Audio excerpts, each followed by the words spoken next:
362페이지입니다. 362페이지. 도로가 나와 있습니다. 도로. 오랜만에 도로 복습 한번 할까요? 네. 교재에 이제 법 조문이 소개되어 있고요. 자, 그 조문 내용을 현장 그림을 그리면서 도로의 개념을 정리해 드리겠습니다. 자, 교재를 체크하면서 그렇게 강의를 들으시면 됩니다. 네, 같이 보겠습니다. 자, 근접급성 도로가 되죠. 도로. 매번 설명하지는 않죠. 입문과정이라든지 1월 기본이론 과정에서 아마 설명을 드린 기억이에요. 자, 봐주시고요. 자, 근접성 도로는 이렇게 되어 있습니다. 도로라 하면 보행이 가능해야 되죠. 보행과 차량 통행이 모두 가능한 소요너비 몇 미터죠? 소요너비 4m 이상, 4m 이상인 도로와 예정도로 포함입니까? 제입니까? 포함되죠. 그 예정도로를 이제 근접급성 도로로 하는 것을 원칙으로 합니다. 그때 근접성 도로가 되기 위해서는 보행과 차량 통행 모두 가능해야 되는데 보행은 절대 요건이에요. 절대 요건. 그래서 차량 통행이 가능하더라도 보행할 수 없으면은 근접성 도로가 될 수 없다. 그래서 근접성 도로는 반드시 보행이 가능해야 돼요. 그리고 보행이 가능하고 또 차량 통행도 가능해야 되는데 차량 통행은 상대적인 조건이죠. 그래서 자동차가 다닐 수 없더라도 보행만 가능하면 근접성 도로가 될 수 있고요. 자동차가 통행하더라도 보행할 수 없으면 근접성 도로가 될 수 없다는 거죠. 그래서 이 보행이 근접성 도로가 될 수 있는 절대 요건이에요. 절대 요건. 근데 보행을 위한 너비가 몇 미터죠? 1m 정도. 차량 통행을 위한 너비가 3m 정도. 그래서 보행과 차량 통행이 모두 가능해야 되니까 근접성 도로의 소요 너비는 4m 이상인 도로를 원칙으로 한다라고 입법이 이루어지게 된 겁니다. 그 다음에 지행 조건으로 그 산 쪽으로 이제 도로가 올라가면은 언덕을 오르면은 경사각도가 크면 자동차가 올라갈 수 없잖아요. 그래서 지행적인 조건으로 차량 통행이 곤란하다고, 자동차 통행이 곤란하다고 지정 공고된 구역이죠. 지정 공고된 이 구역은 너비 몇 미터죠? 3m 이상. 너비 3m 이상이면 근접성 도로가 될 수 있어요. 단, 이 도로의 길이가 10m 미만이면은 너비가 몇 미터죠? 2m 이상만 되어도 근접성 도로로 인정을 하게 됩니다. 네. 자, 그 다음에 이제 막다른 도로가 근접성 도로가 될 수 있는 거죠. 막다른 도로가 근접성 도로가 될 수 있는 요건이 있어요. 여러분 교재 아래쪽에 보세요. 제일 아래쪽에 362페이지 제일 밑에 보면은 막다른 도로의 길이에 따라서 그 도로 너비가 일정한 너비 이상이 되어야 근접성 도로가 될 수 있다고 나와 있습니다. 이걸 참고하면서 한번 봐요. 이거 외우셔야 되거든요. 잠깐 봐주세요. 이 부분 보세요. 이 부분이 끝부분이 막혀 있으면은 여기서부터 여기까지가 무슨 도로죠? 통과도로입니까? 막다른 도로가 되는 겁니까? 이게 막다른 도로가 되는 거죠. 이쪽에 있는 도로는 통과도로. 이 부분은 끝부분이 막혀 있으니까 여기서부터 여기까지 막다른 도로가 되는 거죠. 이 막다른 도로가 근접성 도로가 되기 위해서는 이 막다른 도로의 길이가 외워요. 10m 미만이야. 막다른 도로의 길이가 10m 미만이면은 10m 미만까지는 이 너비가 몇 미터 이상 나와야 되죠? 2m 이상이어야 근접성 도로가 될 수 있는 거죠. 그리고 10m 이상부터 35m 미만까지 막다른 도로의 길이가 10m 이상부터 35m 미만에 해당하면은 이 너비가 몇 미터 이상 나와야 되죠? 3m 이상 이렇게 오는 거야. 이해가 되죠? 그림 그리니까. 그 다음에 막다른 도로의 길이가 35m 이상이면은 그 너비가 몇 미터 나와야 되죠? 6m 이상이어야 근접성 도로가 될 수 있다는 거죠. 지금까지 근접성 도로를 원칙 하나, 지행적인 조건으로 자동차 통행이 곤란하다고 지정 공고된 구역에서 도로가 될 수 있는 요건 2개, 그리고 막다른 도로가 근접성 도로가 될 수 있는 요건을 3개를 설명한 거야. 이 세 가지에 해당하고 그 도로의 신설 변경에 관하여, 신설 변경에 관하여 공식적으로 고시된 도로야 건축성 도로가 되는 거야. 국토계획법, 도로법, 사도법 등에 의해서 그 도로의 신설 변경에 관하여, 그 도로의 신설과 변경에 관하여 고시된 도로이거나 아니면은 건축허가 또는 신고시, 건축허가 또는 신고시 위치를 지정하여 공고한 도로, 신설 변경에 관하여 고시된 도로이거나 허가 또는 신고시, 건축허가 또는 신고시 위치를 지정하여 공고한 도로는 건축성 도로가 된다는 얘기죠. 알겠죠? 이 세 가지 중 하나에 해당하여 고시됐거나 건축허가 또는 신고시 공고된 도로를 건축급성 도로로 한다. 여기까지가 건축급성 도로가 되는 도로예요. 완벽하게 하셔야 돼요. 이런 것을 입문 과정에서 대충 읽어보고 시험을 치면 정답을 못 찾잖아. 정확하게 연습하셔야 된다니까. 그 다음에 그 363페이지 보시면은 건축물의 용도 분류표 나와 있죠. 아마 컬러로 복사되어 있는 부분은 암기를 하셔야 될 겁니다. 예를 들면은 철도시설하고 공항시설은 자동차 관련 시설 용도에 해당합니까? 운수시설입니까? 운수시설 용도에 해당하잖아. 자동차 관련 시설 용도에 속지 말라는 거죠. 네. 그리고 운전학원하고는 정비학원은 교육연구시설이 아니고 뭐죠? 자동차 관련 시설 용도에 분류되는 거예요.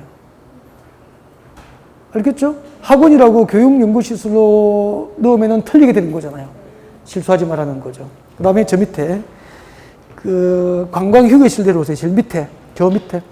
야외음악당, 야외극장. 본래 음악당이나 극장은 문화 및 집회시설인데, 야외라는 글자가 붙으면 문화 및 집회시설 용도에서 뭐로 바뀝니까? 관광휴게시설로 바뀌게 되는 거죠. 문화 및 집회시설로 속지 말라는 거예요. 그 다음에, 무도학원은 교육연구시설이 아니고 뭐죠? 위락시설 용도에 해당하는 거죠. 이런 부분을 공부하시려고 만들어 드린 거예요. 활용을 좀 했으면 좋겠고, 다 읽어드리고 그렇게 하진 않아요, 이제. 그럴 수 없고. 그 다음에 책자 넘깁니다. 넘겨서, 365페이지 봅니다. 365페이지 보면은 제일 밑에 박스 봐요. 제일 밑에 박스에 용도 변경 허가 대상, 신고 대상, 건축물 대장, 기재상, 변경 신청 나와 있죠? 그 세 개를 앞으로 묶어서 앞에 제목을 보십시오. 용도 변경 방법이죠. 건축법상 건축물의 용도 변경 방법. 앞 시간에 설명 다 드렸죠. 그 9가지 시설군 분리해서 상위 시설군으로 변경하면은 용도 변경은 허가, 하위 시설군으로 변경하면은 신고, 같은 시설군 내에서 용도 변경은 건축물 대장, 기재상, 변경 신청을 하여야 한다. 그렇게 되는 거죠. 건축법상 용도 변경 방법 몇 개가 있죠? 3개. 아까 설명 다 드린 거고. 그 다음에 366페이지 맨 위에 봐요. 366페이지 맨 위에 보면은 동그라미 3번, 4번 묶어서 비교 암기하셔야 되고요. 읽어볼게요. 용도 변경 허가 또는 용도 변경 신고 대상인 경우로서 용도 변경하고자 하는 부분에 바닥 면적 합계가 줄겠죠? 용도 변경하고자 하는 부분에 바닥 면적 합계가 100제곱미터 이상인 경우, 100제곱미터 이상인 경우까지 줄 거예요. 100제곱미터 이상이면은 자, 그 사용 승인에 관하여 줄 거죠? 건축법 제22조 사용 승인 규정이 준용됩니다. 여기서 제22조를 동그라미, 22조는 뭐죠? 건축법 제22조는 동그라미 하시고 적으십시오. 이걸 사용 승인 규정이에요. 그리고 용도 변경할 때 건축물의 바닥 면적 합계가 용도 변경되는 부분의 바닥 면적 합계가 100제곱미터 이상이면은 그 용도 변경 공사 끝나고 사용 승인 규정이 준용되니까 용도 변경에 관하여 뭘 받아야 됩니까? 사용 승인을 받고 용도 변경된 건축물을 사용해야 된다는 뜻이에요. 그 다음에 4번 용도 변경 허가 대상인 경우로서 용도 변경하고자 하는 부분에 줄 것죠. 용도 변경하고자 하는 부분에 바닥 면적 합계가 500제곱미터 이상인 용도 변경 설계를 할 때는 건축법 제23조 규정이 준용돼. 건축법 제23조 동그라미. 23조는 건축물 설계 규정이죠. 건축사 설계 규정입니다. 적으세요. 건축사 설계 규정이에요. 그러면은 용도 변경할 때 바닥 면적 합계가 100제곱미터 이상이면은 사용 승인 받아야 되고, 용도 변경할 때 바닥 면적가 500제곱미터 이상이면은 용도 변경 설계를 누가 설계해야 됩니까? 건축사가 설계해야 된다는 뜻이에요. 비교해서 암기를 합니다. 알겠죠? 용도 변경할 때 바닥 면적가 100제곱미터 이상이면은 사용 승인 규정이 적용되고 준용되고, 용도 변경할 때 바닥 면적가 500제곱미터 이상이면은 건축사 설계 규정이 준용된다. 비교해서 암기를 해둡니다. 아까 9개 시들고는 다 말씀드린 거고요. 네, 참고하시고. 그 다음에 오른쪽으로 가요. 367페이지 보면은 건축법 적용을 받지 않는 건축물이 있죠. 건축법 적용을 받지 않는 건축물이 박스에 몇 개 있죠? 6개, 5개. 암기 꼭 하시고, 이런 거 설명하고 뭐 하지 않습니다. 꼭 하시고. 아까 건축법 적용을 받는 건축물 범위를 3개 해드렸죠. 건축법 적용을 받지 않는 건축물 5개 보시면 돼요. 꼭 하셔야 되고, 시험에 자주 나옵니다. 그리고 이런 것은 공짜죠, 뭐, 솔직히. 나오면은. 자, 371페이지에서, 네, 자, 건축 허가 등 절차, 건축 절차까지 왔습니다. 거기를 잠깐만 들어볼까요? 자, 우리 건축법상 건축 절차, 건축 과정이 이렇게 이루어지게 됩니다. 건축법상 건축 절차는 뭐죠? 건축법상 건축 절차, 건축 절차는 원칙이 뭐죠? 허가입니다, 허가. 그래서, 자, 건축법에서 건축이 이루어지는 과정은 이렇게 됩니다. 제일 먼저 건축허가를 신청할 때는 건축사가 설계한 설계도서를 첨부합니다. 건축설계도서를 첨부해서 건축허가를 신청합니다. 건축허가를 신청하죠. 자, 건축법상 건축허가를 받으면 허가받고 몇 년 내에 착수하죠? 2년 내에 착수해야 됩니다. 착공신고를 해야 됩니다. 주택법상 사업계획 승인을 얻으면 몇 년 내에 착수해야 되죠? 주택법상 사업계획 승인 받으면 5년 내에 착수. 건축법상 건축허가 받으면 몇 년 내에 착수? 2년 내에 착수. 그렇게 되죠. 착수 신고하고 시공에 들어갑니다.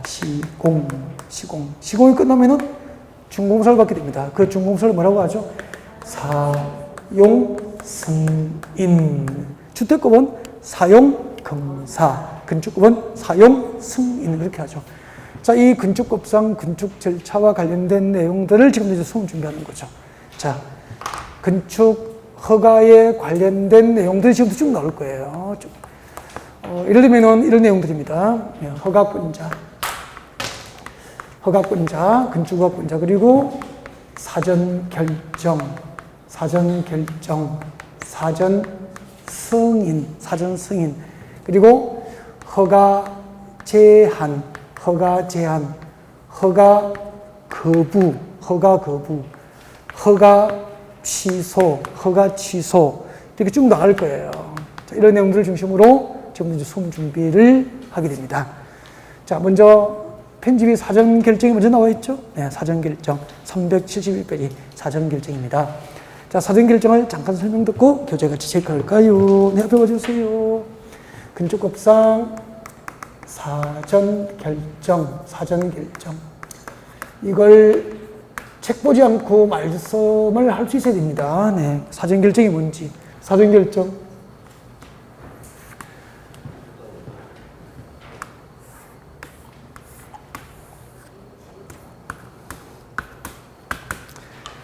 여기서 내 고객이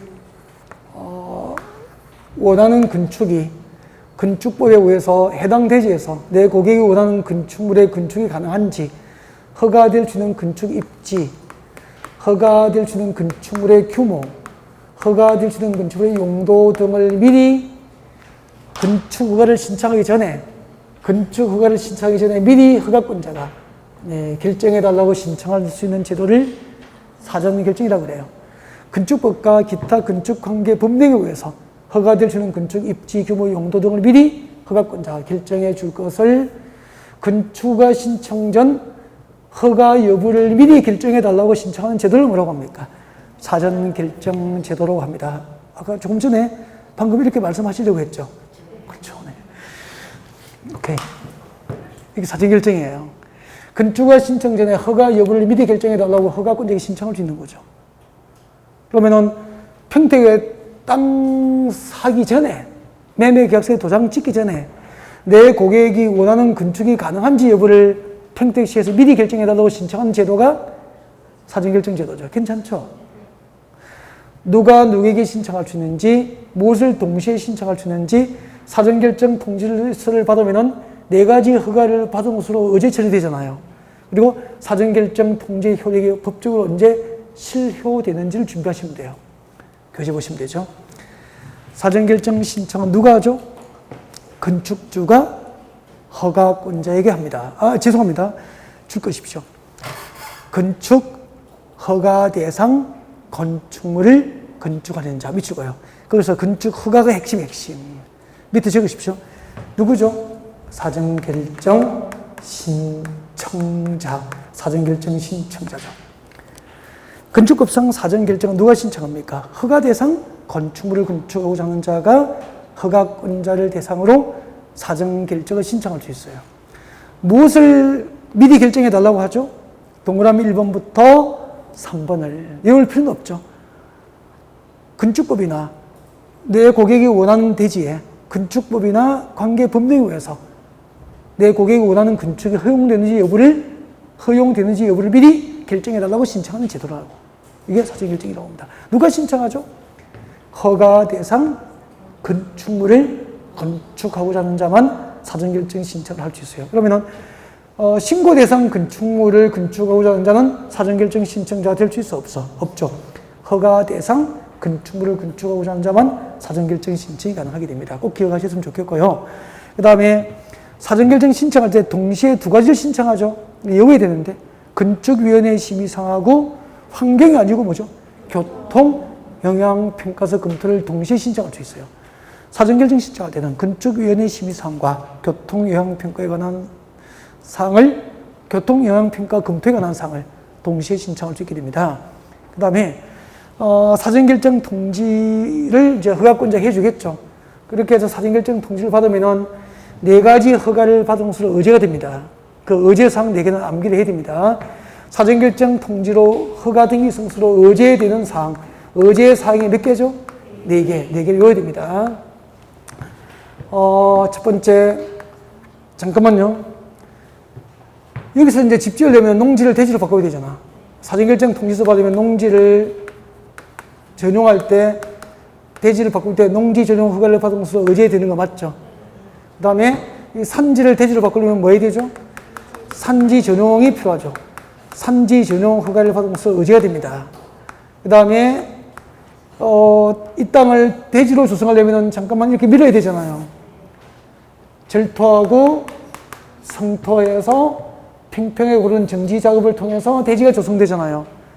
토지 형질 변경은 개발허가 대상인데 형질 변경에 대해서 개발 행위 허가, 국토교육법상 개발허가를 받은 것으로 본다. 개발허가 받은 것으로 의지가 됩니다. 그 다음에 여기 하천이 있으면은, 이게 하천이에요. 여러분, 하천이고, 건너편에 도로가 있으면은, 여기 지리도로를 만들어야 되죠. 그때 하천에는 교각을 세워야 되는데, 하천법상 무엇이 필요합니까?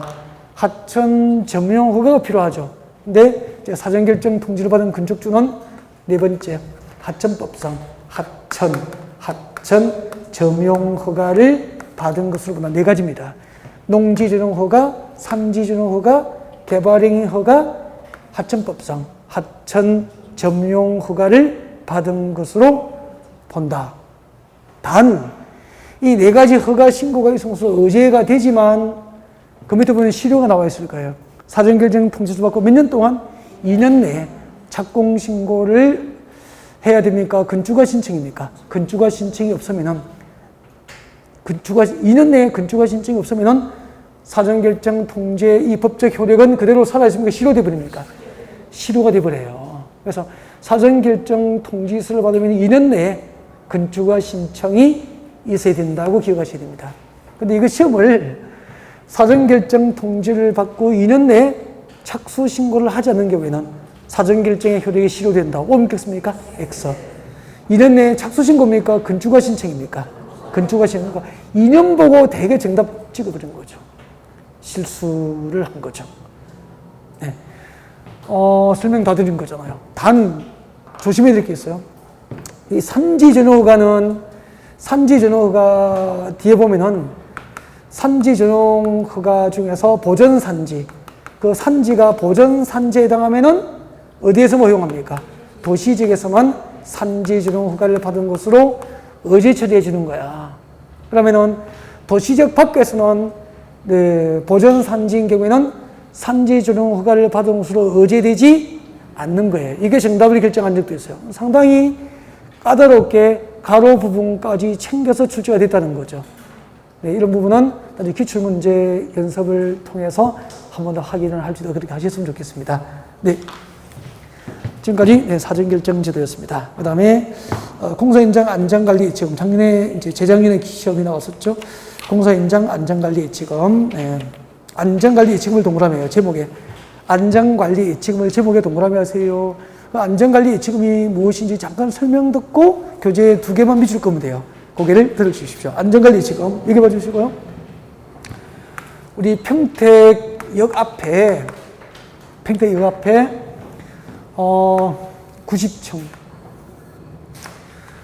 90층 정도의 주상복합 건축물이 들어오면은 또 다른 우리 평택의 랜드마크가 될 수도 있죠.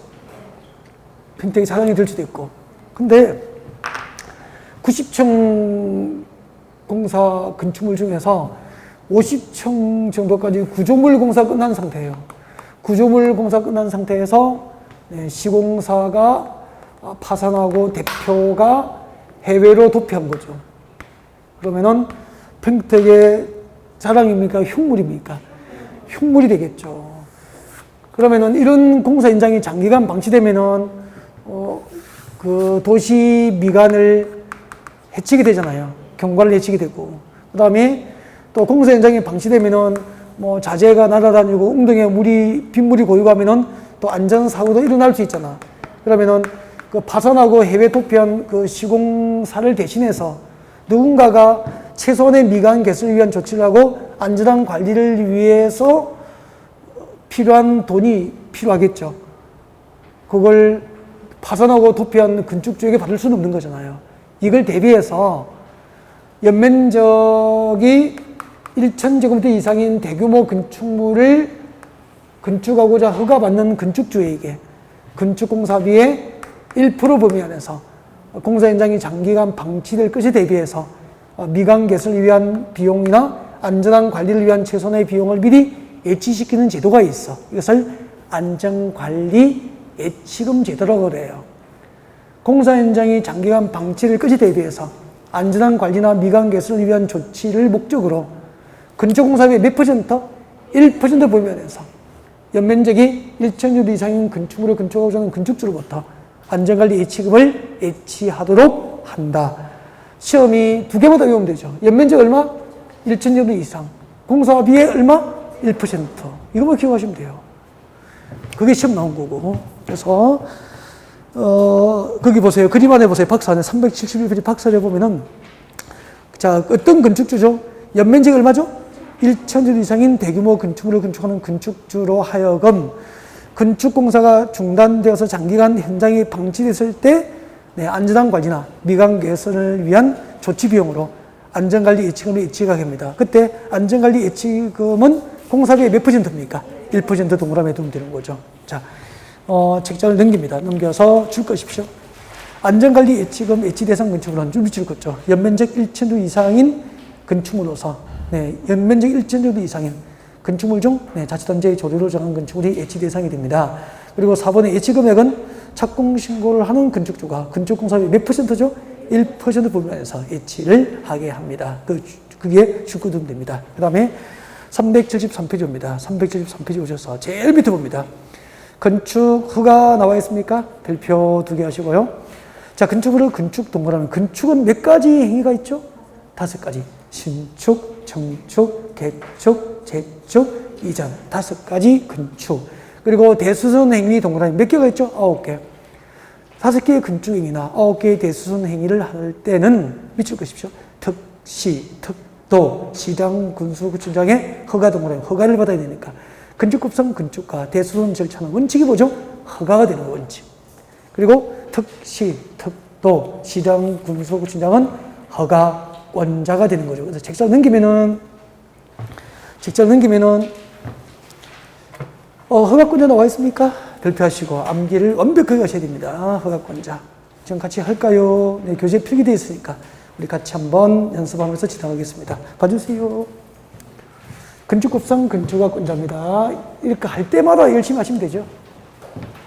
건축법상 건축허가는 원칙적으로 누가 허가권자 되냐면 세종특별자치시장, 특시, 제주특별자치도지사, 특도, 그리고 시장, 군수, 구청장이 허가를 합니다. 이때 구청장이 허가를 하는 도시는 어디죠? 구청장이 허가를 하는 도시는 그렇죠. 특별시, 광역시입니다. 그래서 봐요. 특별시, 광역시에서 건축허가권자는 특별시당, 광역시당이 아니고 관할 구청장이 원칙적으로 허가권자 되는 게 원칙이에요. 서울특별시 강남구에서 건축을 건축합니다. 강남구청장이 허가권자 되는 게 원칙이다. 인천광역시 연제구는 연제구청장이 허가하는 게 원칙이에요. 이렇게. 연수. 연제가 연수구, 인천은 부산에 연제구가 있어요. 자, 그 다음에, 근데 예외가 있죠. 예외. 허가권자 예외가 있습니다. 층수가 몇 층이죠? 21층 이상. 연면적 합계가 10만 제곱미터 이상인 대규모 건축물, 층수가 21층 이상이거나 연면적 합계가 10만 제곱미터 이상인 대규모 건축물을 어디에서? 특별시, 광역시에서 건축할 때는 예외적으로 특별시장, 광역시장이 직접 허가를 하게 되는 거죠. 단, 층수가 21층 이상이고 연면적 합계가 10만 제곱 이상인 건축물도 이렇게 정답만 해결되겠습니다. 단, 무엇이 제외됩니까? 공장, 책가주 교재에 공장, 창고 등은 특별시장, 광역시장 허가 대상입니까? 제외입니까? 제외. 이 공장이나 창고라고 하는 단어도 정답을 많이 결정했어요. 공장, 창고는 제외. 여기까지 챙겨주셔야 됩니다. 그러면은 서울특별시 강남구에서 건축하는 강남구청장의 허가함이 원칙이지만 서울에서 층수가 21층 이상이거나 연면적 합계가 10만 주 이상인 대규모 건축물을 강남구에 건축할 때는 누가 허가하죠? 서울특별시장이 허가권자 된다는 얘기입니다.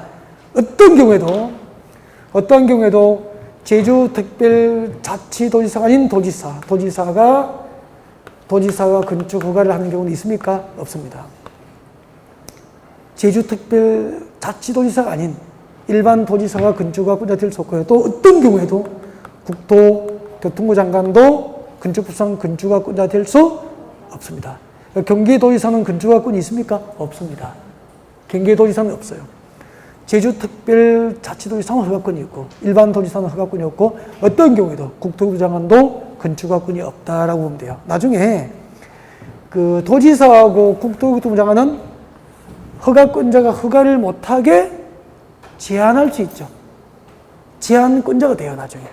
아, 그렇게 되구나. 여기 동그라미 2번에 가로입니다. 동그라미 2번에 가로, 허가권자 가로. 자, 처음에는 층수가 21층 이상이나 연면적 합계가 10만 주 이상이 아니었는데, 연면적 얼마죠? 연면적 10분의 3 이상의 증축으로 인해서, 연면적 10분의 3 이상의 증축으로 인해서 층수가 21층 이상으로 되거나 연면적 합계가 10만 주 이상으로 된 경우에도 특별시장, 광역시장이 허가를 하게 돼요. 여기까지 보셔야 돼요. 그 다음에 2번 도지사의 사전승인 대상이 나와 있습니다. 아까 사전결정하고 사전승인을 혼동하시면 안 되죠. 자, 사전승인은 역시 개념입니다. 사전승인은 개념 봐주실까요? 사전승인은 제목 뒤에 적어도 괜찮아요. 사전승인 제목 뒤에다가 사전승인은 누가 허가할 때죠? 시장 군수. 시장 군수가 건축을 할 때 누구로부터 승인받죠? 관할 도지사가 되죠. 시장 군수가 건축을 하지 않는 관할 도지사로부터 승인을 받는 제도예요. 그러면은 아까 허가권자 중에서 사전 승인을 받아야 할 허가권자는 시장 군수로 한정이 되기 때문에 여기에 들어가지 않은 허가권자 불러주세요. 사전 승인을 받은 허가권자에 들어가지 않은 허가권자 불러주세요. 세종특별자치시장, 제주특별자치도지사, 그리고 구청장은 포함되지 않잖아요. 구청장은 포함되지 않죠. 그러면 구청장이 허가를 하는 시가 무슨 시죠? 특별시, 광역시에 되잖아. 그럼 한번 보세요. 세종특별자치시, 제주특별자치도, 그리고 구청장이 허가를 하는 특별시, 광역시에는 사전승인 제도가 적용되지 않는다 이 말이야. 특별자치시, 특별자치도, 특별시, 광역시가 아닌 시군 지역만 사전승인 제도가 적용되는 거예요. 이걸 먼저 알고 있어야 됩니다. 그 다음에 사전승인 대상을 외워야 되죠. 당연히 외워야 됩니다. 사전승인 대상. 몇 층? 층수가 21층 이상, 연면적 합계가 10만 제곱미터 이상, 연면적 합계 10만 제곱미터 이상인 대규모 건축물을 시군 지역에서 누가 허가죠? 시장 군수가 허가를 하는데 허가를 마음대로 못해요. 관할 도지사에게 허가 여부를 뭐 받죠? 승인 받고 와서 허가해야 되는 거죠. 그러면 잠깐. 경기도 평택시는 특별자치시, 특별자치도가 아니잖아요. 특별시, 광역시도 아니잖아요. 평택시는 여기에 해당되잖아. 우리 경기도 평택에서 층수가 21층 이상이고 연면적 합계가 10만 주 이상인 대규모 건축물은 누가 허가합니까? 평택시장이 허가권을 갖고 있는데 허가를 마음대로 못해. 경기도지사에게 이렇게 대규모 건축물을 우리 평택에 허가도 되는지 사전 승인 받고 와서 허가해야 되는 거야. 이걸 사전 승인 제도로 하는 거죠. 이해가 됐죠? 그 다음에 자연환경, 수질보호, 자연환경, 수질보호를 목적으로 자연환경, 수질보호 단어 두 개를 동그라미에 외워야 됩니다. 자연환경과 수질보호를 목적으로 도지사가 지정 공간구역에서 층수가 몇 층이죠? 3층 이상 동그라미 다 외워야 돼요. 3층 이상이거나 연면적 합계가 얼마죠? 연면적 합계가 1,000제곱미터, 연면적 합계가 1,000제곱미터 이상인 공동주택, 일반 음식점, 일반 업무시설, 위락시설, 숙박시설을 시장에서 허가할 때는 도지사의 사전승인 받아야 되는 거예요. 그 다음에 그 밑에 주거환경 동그라미 합니다. 교육환경 동그라미 합니다. 주거환경, 교육환경 보호를 목적으로 도지사가 지정 공간구역에서는 층수나 연면적 규모와 상관없이 모든 위락시설과 숙박시설은 사전승인 대상이에요. 거기 한번 들어볼까요?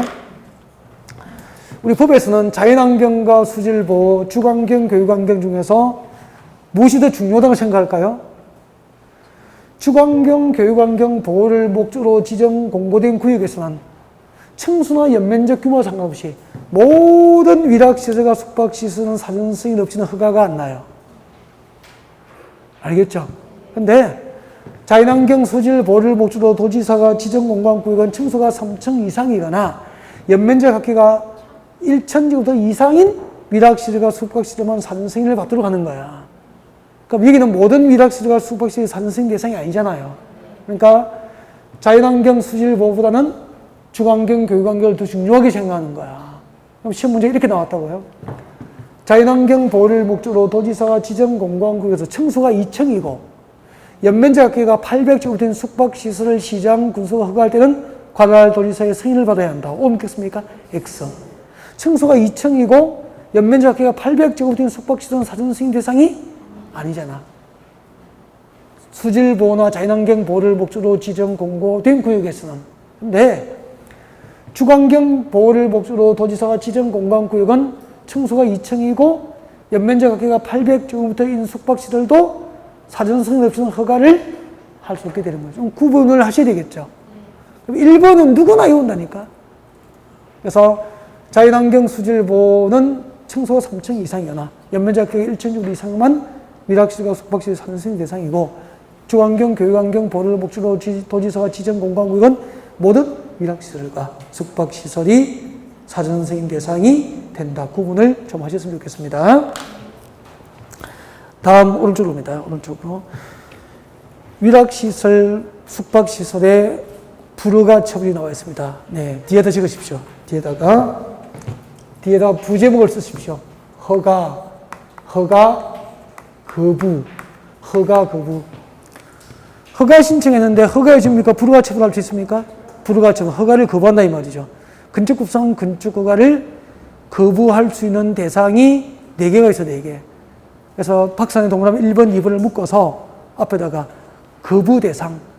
동그라미 1번과 2번에 해당하면은 허가해 줍니까? 불허가 처분합니까? 불허가 처분.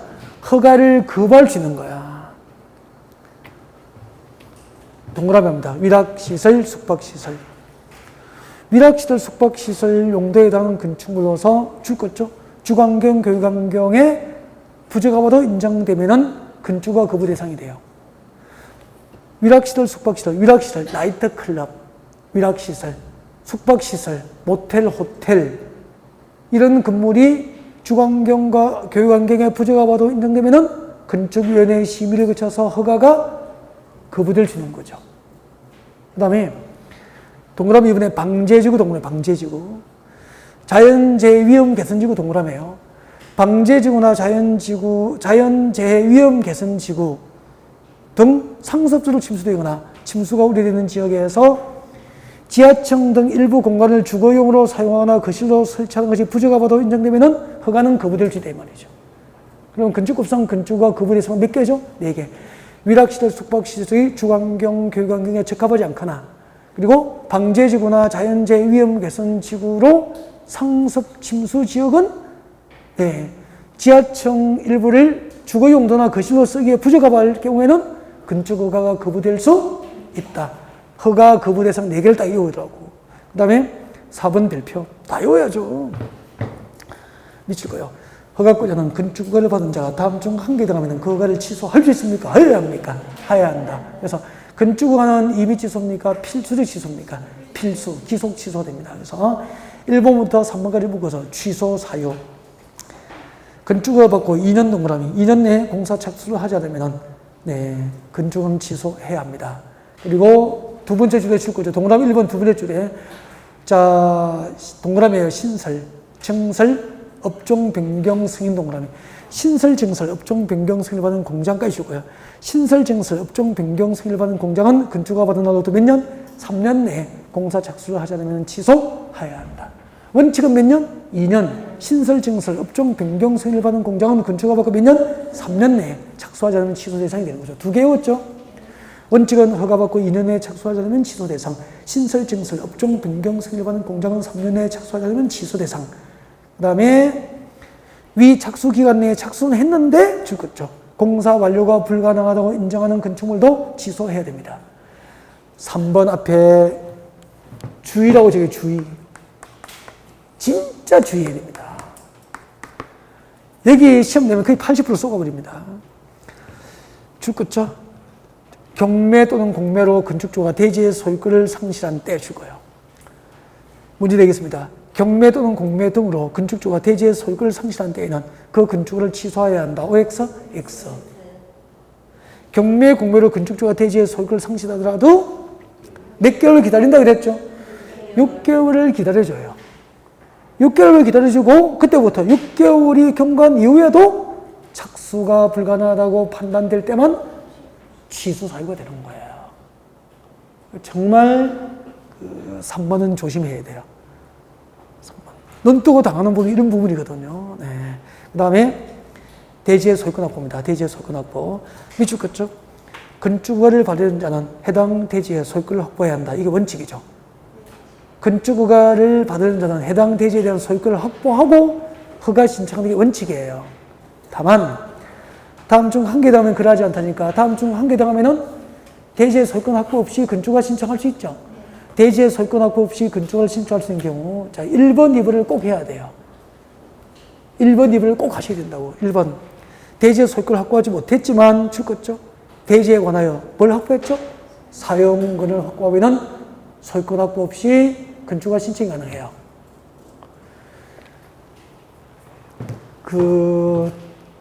저도 이제 3층에 집 지을 때 이 규정을 활용을 한 거죠. 제가 서울에 주소지가 돼 있고 농업인 자격 요건을 갖추지 못했을 때 이제 집을 지은 거예요. 집을 지으니까 저는 농지법상 농업인이 아니고 현지 거주를 하지 않은 상태에서는 농업인이 아니기 때문에 취등록세 이런 거 면제를 못 받아요. 그래서 저희 엄마가 이제 농지법상 농업인 요건을 갖추고 계셨기 때문에 엄마 명의로 집을 지은 거죠. 땅은 내 땅이니까 제가 사용 승낙해주면 되죠. 사용 승낙해주면 사용권을 확보했잖아. 사용 승낙서 있으면은 대지의 소유권 확보 없이 건축가 신청이 가능해요. 알겠죠? 그래서 소유권 확보 없이 사용권 확보, 즉 사용 승낙을 받으면은 건축가를 신청할 수 있다 그런 얘기예요. 그 다음에 밑에 한번 봐요. 2번 건축주가 건축물의 노후화 또는 구조 안전 문제 등으로 기존 건축물을 철거해버리고 신축하거나 아니면 기존 건축물의 개축, 재축을 리모델링하기 위해서 건축물을 철거하고 신축하거나 아니면 기존 건축물을 개축, 재축, 리모델링하기 위해서 줄 거죠. 해당 건축물과 해당 대지 공유자 수 100분의 80 이상의 동의를 얻고 동의한 공유자 지분 합계가 전체 지분의 얼마? 80% 이상이면 소유권 확보 없이 건축가 신청이 가능해요. 그러면은 그 동의하지 않은 지분이 20% 미만이 있을 수 있죠. 동의하지 아니한 자, 그때 봐요. 동의하지 아니한 자의 지분은 어떻게 해야 되죠? 동의하지 아니한 자의 지분은 협의 취득하면 되죠. 근데 동의하지 아니한 자의 지분에 대해서 협의가 이루어지지 않으면 협의 취득이 안 되잖아요. 그때는 시가로 매도 청구할 수 있어요. 협의가 성립되지 아니하면은 시가로 매도 청구를 할 수 있다고. 우리 그 정비법이나 주택법에서 매도 청구 나오거든요. 매도 청구는 공식 좀 외우라 그랬어. 시가로. 다음 주에 나와요. 주택법에서. 매도 청구는 시가예요. 시가. 그리고 다음 주에 나와요. 똑같이 나와. 매도 청구 전 몇 개월 이상 협의됩니까? 3개월 이상. 3개월 이상 사전 협의. 매도 청구 전 3개월 이상 협의를 요한다는 거죠. 동의하지 않은 자의 지분에 대해서는 매도 협의를 하고 매도 협의가 성립되지 않으면 시가로 매도 청구할 수 있고 매도 청구 전 사전에 몇 개월 이상 의무적으로 협의해야 됩니까? 3개월 이상 협의를 필요로 한다고 참고를 하시면 되고요. 다음 주에 비슷한 내용을 주택법에서 자세히 공부하게 돼요. 넘깁니다. 건축신고 376페이지 건축신고. 건축신고는 암기 1번부터 5번까지 통째 암기하셔야 돼요. 진짜 암기해요. 진짜. 통째 암기. 그러니까 암기 안 하면 진짜 안 돼요. 이걸 망설이면 안 돼요. 망설이면. 거침없이 외워야 됩니다. 이런 것은. 그리고 이걸 개우 외우면 시험지 받으면 생각 안 나요. 그래서 이런 것을 외워야 자격증으로 바꿔준다 생각하시고 외워야 됩니다. 이거 외우면 자격증 준다고 생각하시면 되잖아. 자격증 받으러 가서 외워야 돼. 안 외우고 방법이 없어. 도전. 같이 외워, 같이. 한 번에 해드릴 때 같이 하면 반 정도 외워지고 그 다음에 쉬워요. 잠시 휴식 후에 건축신고 대상부터 하겠습니다.